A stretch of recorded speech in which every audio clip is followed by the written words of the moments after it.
I want to welcome you to another segment of the Jermaine Brown Sports Talk Show. Today is Friday, January the 17th, 2014.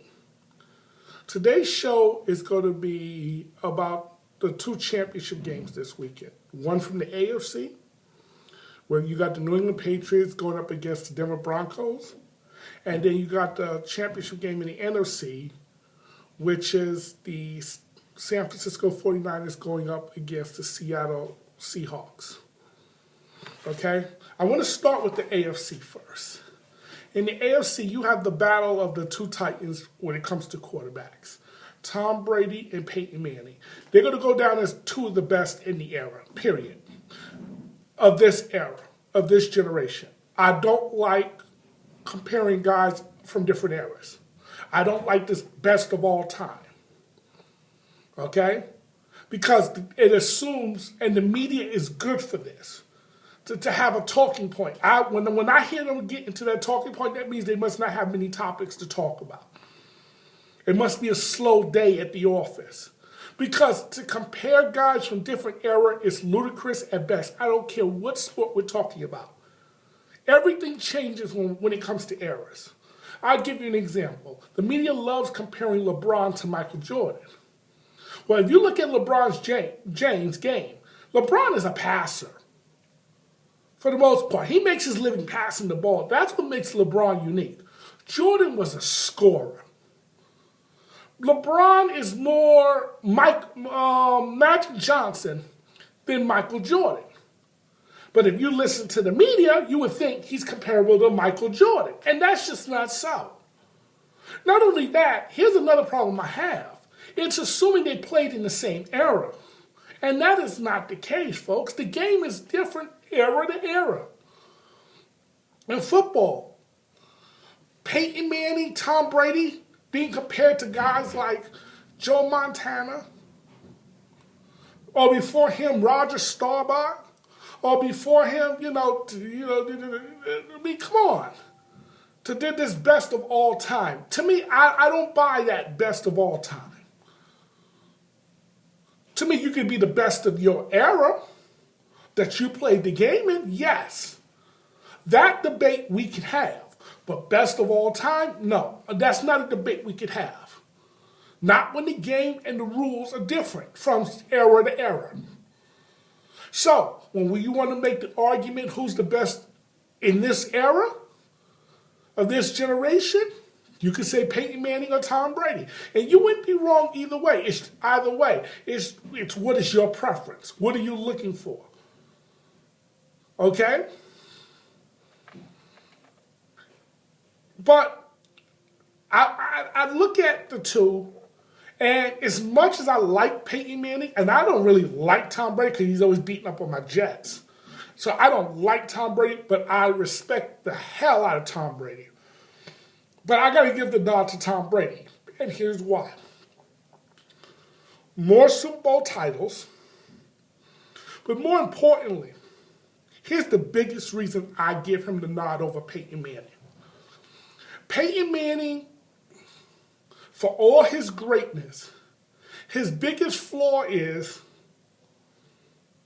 he puts too much on himself. He puts too much pressure on himself. It's got to be about Peyton Manning. He doesn't allow it to be more about the team. Let me give you an example. You look at last week's game with the New England Patriots and the Indianapolis Colts. Tom Brady barely threw the football. Tom Brady threw the football less than 20 times. He threw it maybe about, 16, 17 times. He threw for under 200 yards. And they won that game going away. Why? Because he just turned around and handed the ball off. And you want to know what? That's smart. But Peyton Manning never saw a running game that Peyton Manning liked. You don't hear Peyton Manning say, look, let's run the darn ball. Let's give that ball to the back and let him do his thing. No, Peyton Manning loves slinging the football. How do I know this? Because in the 2006 championship game, AFC championship game against the New England Patriots, the New England Patriots was winning the game. And though Indianapolis made its comeback, it was late in the game. It was the final possession that Indianapolis would have. and they needed a touchdown to take the lead. And they was near the goal line.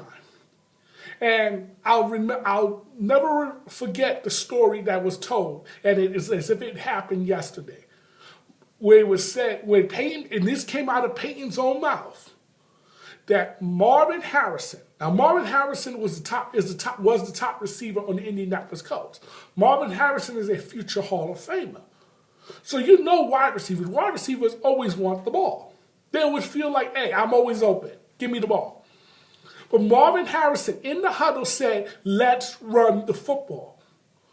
See, now, to hear that come from your quarterback saying that the wide receiver suggested they run the football doesn't speak well of the quarterback. That's something that the quarterback is, and everybody lauds Peyton Manning for his smartness, for him being so smart. And he is a smart quarterback now. But wouldn't the smart thing or the good thing would be saying, you know what, fellas? The quarterback is saying this, we need to run this football. We need to run the ball. Tony Dungy and them had to force Peyton Manning to run the football. The head coach and the team should not have to force you to run the football if you're a great quarterback. That's something you should be able to see for yourself. Tom Brady's content just turning around and handing the ball because you know why? Tom Brady is more about winning than he is about stats. Where I look at Peyton Manning, it seems to me, and I could be wrong, and like I said, I like Peyton Manning. I'm more a fan of Peyton Manning than I am. I like him more than I like Tom Brady. But Peyton Manning, when he goes down, as they say, the greatest regular season quarterback of all time. Now, again, I don't like that all time, but of this generation, he's definitely the greatest regular season quarterback of this generation. It's not even close. The numbers he put up is astronomical. But if you notice, he only has one title. And you can't put this all on the defense.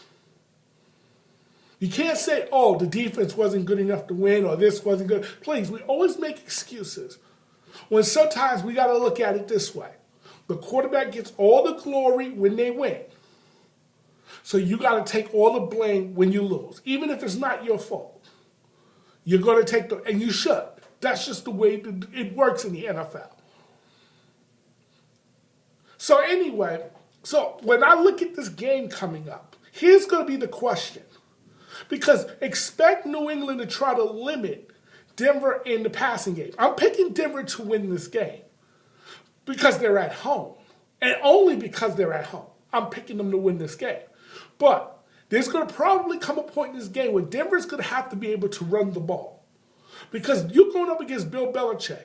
And speaking of Bill Belichick, this is why him and Tom Brady is going to go down as the greatest coach-quarterback tandem of this generation. They are the greatest, and here's why. And it's not even a close second. Here's why. New England, you got to realize when Tom Brady took over, Belichick had a losing record. He had recently gotten fired in Cleveland because he was losing there, and in the first year or two in New England, he was losing. Then Drew Bledsoe got hurt. Thanks, Marvin Lewis. Thanks to Jets. Because of the Jets. Oh, boy. Anyway, Tom Brady comes in, all of a sudden they start winning. Now, what they did to win, they relied on a running game and those quick passes, which is they call extended handoffs or extended runs. High percentage passes. But they really didn't throw the ball down the field. And then they relied on a pretty good defense, for a great defense for that generation. From 2001 to 2007, 2008. They relied on a great defense for that generation. Or a pretty good defense. Let's call it a pretty good defense, because it wasn't really great. Let's just call it a pretty good defense for that generation. They relied on that. And they won some championships that way. Okay, but Tom Brady never really put up stats like that until he had gotten Randy Moss. Now, when he got Randy Moss, now all of a sudden, you will see Tom Brady put up similar stats that Peyton Manning was putting up. Because now Tom Brady can actually throw the ball down the field because, A, you had a deep threat that he really didn't have before. But what made the Patriots the most dangerous was not even those years. But since their Super Bowl run, when they were winning Super Bowls, this has to be, in my opinion, this may be the most dangerous team they have. Now, they've been to 2 Super Bowls recently, okay? '07 and '11.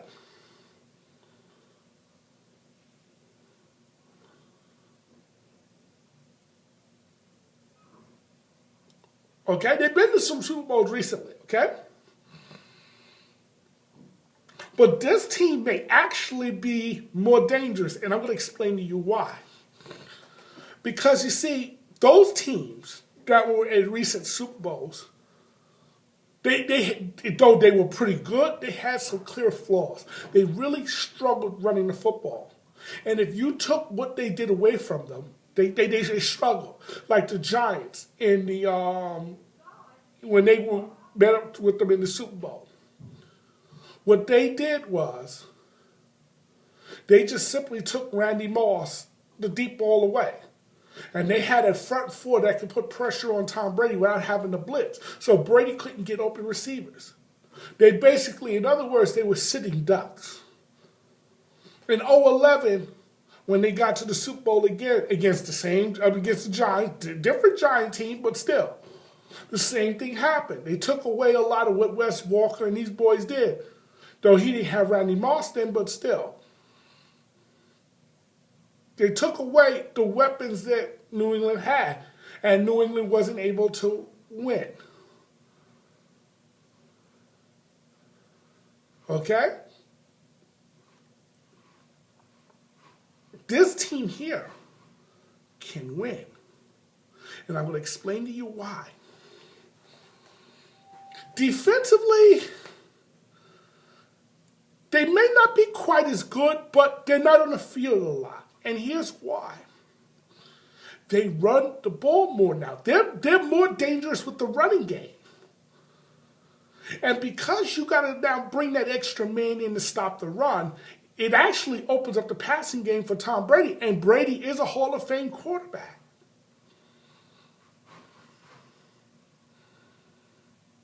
Brady is a Hall of Fame quarterback.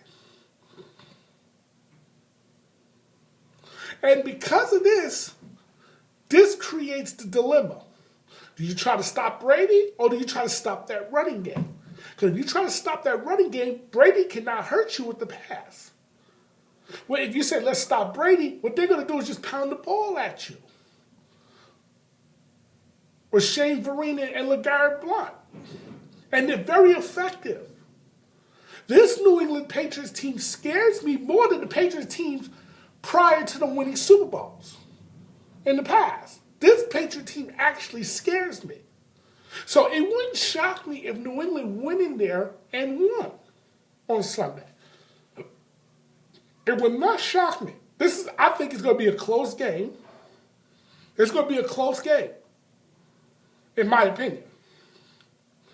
Now, let's get to the NFC Championship game. You got the Seattle Seahawks versus the San Francisco 49ers.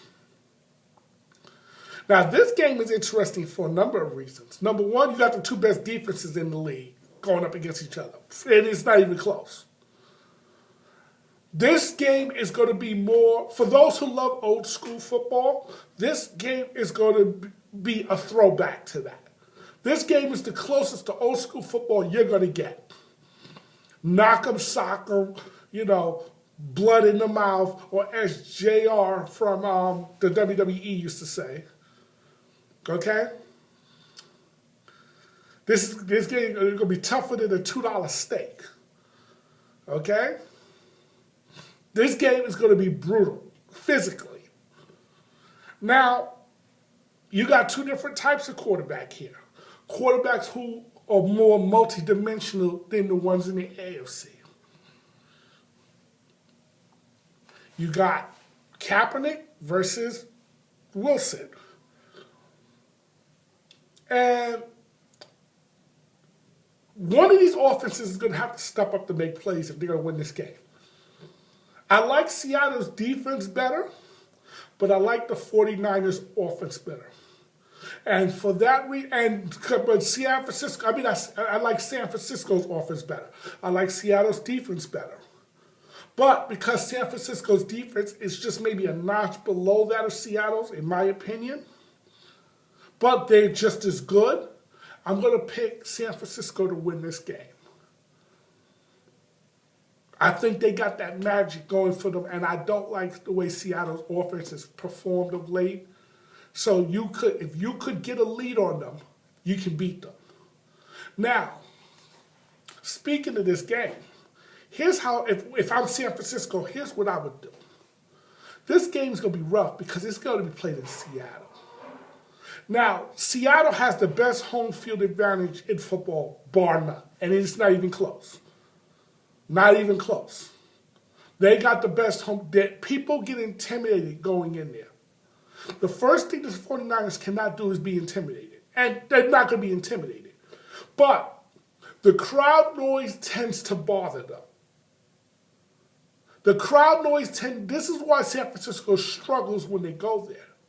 But I've noticed that in the last couple of games, and it's an alarming trend, that I think San Francisco had better clean up before this game.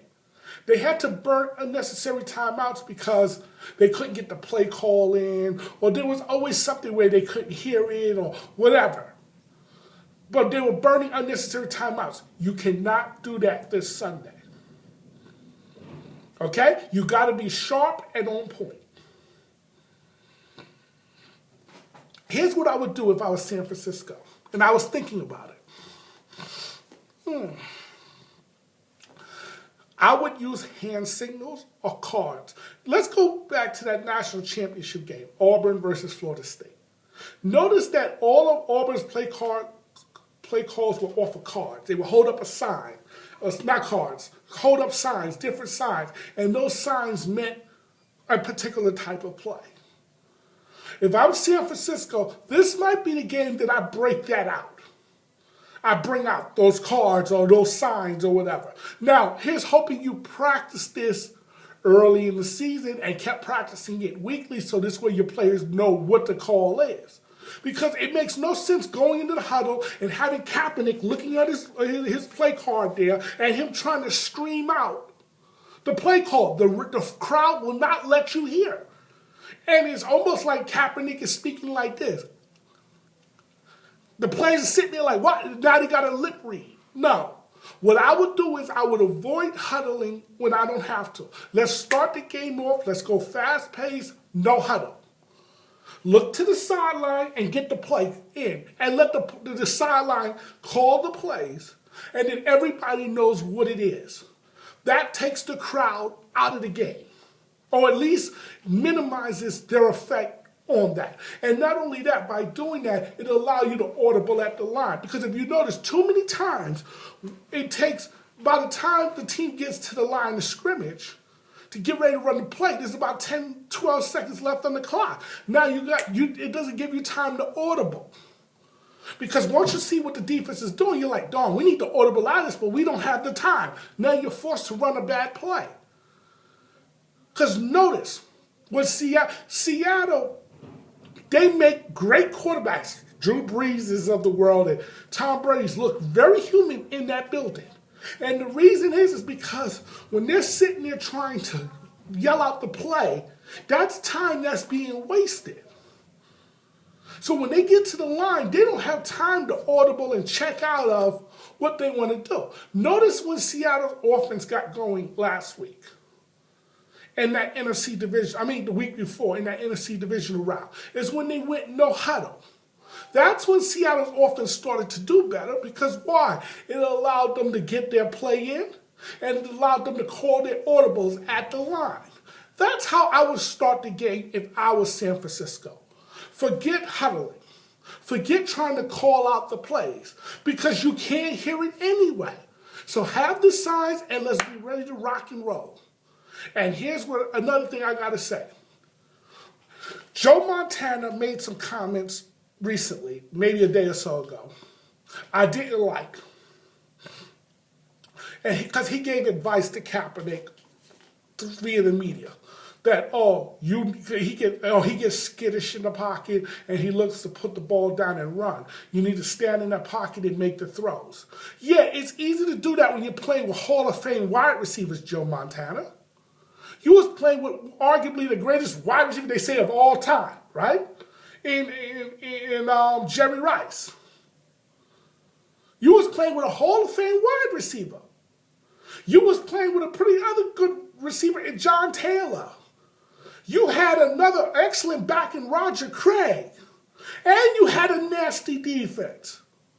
But offensively, you had weapons. Do you remember a guy by the name of Dwight Clark? So you had a lot of weapons.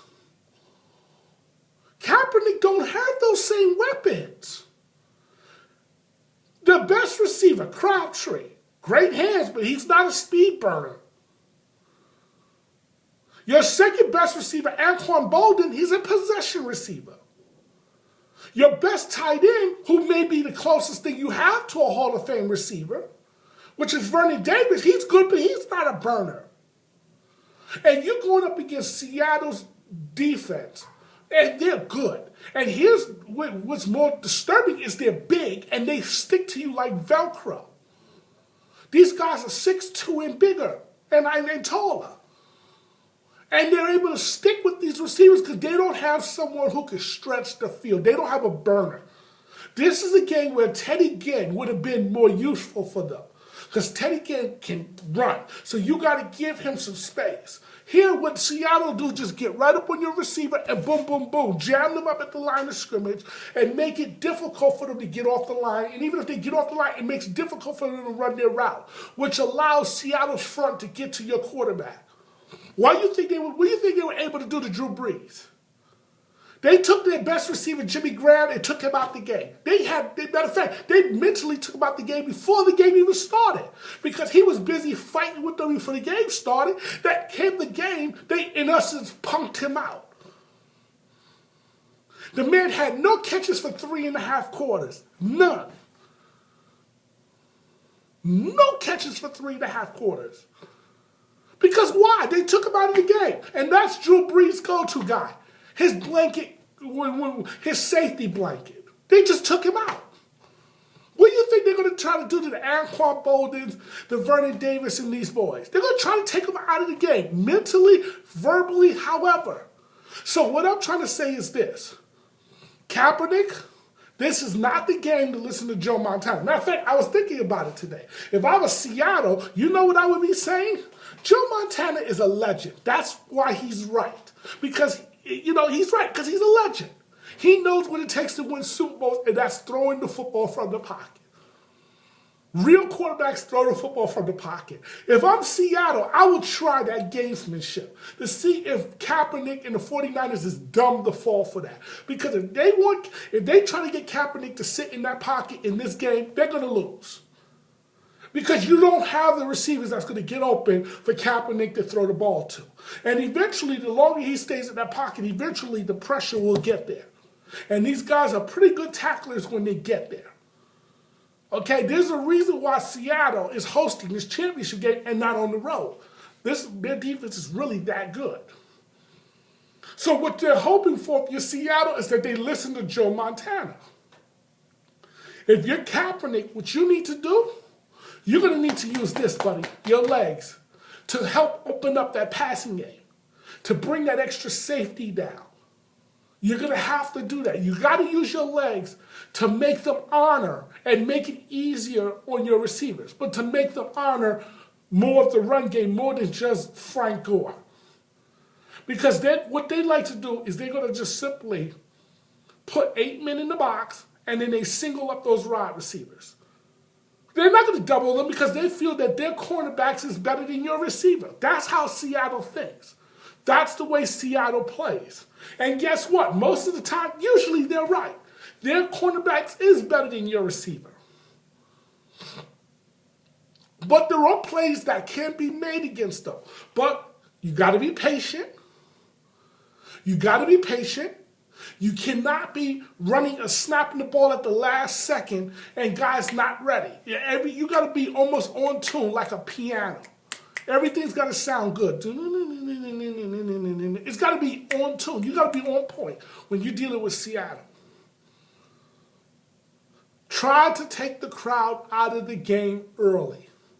That's your best path to win this game.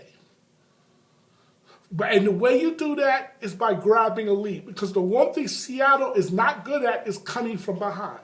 This is a team that when they get on you and they got the lead, they're ferocious. They're difficult to deal with. But they're a different team if they're behind, if they're playing from behind. Because now it's going to require that their offense actually do something. Their offense hasn't had to play the last 5-6 weeks. You got to change that this Sunday if you want to beat the Seattle Seahawks. You got to make their offense do something this weekend. I want to thank you for watching another segment of the Jermaine Brown Sports Talk Show. Take care and have a wonderful evening.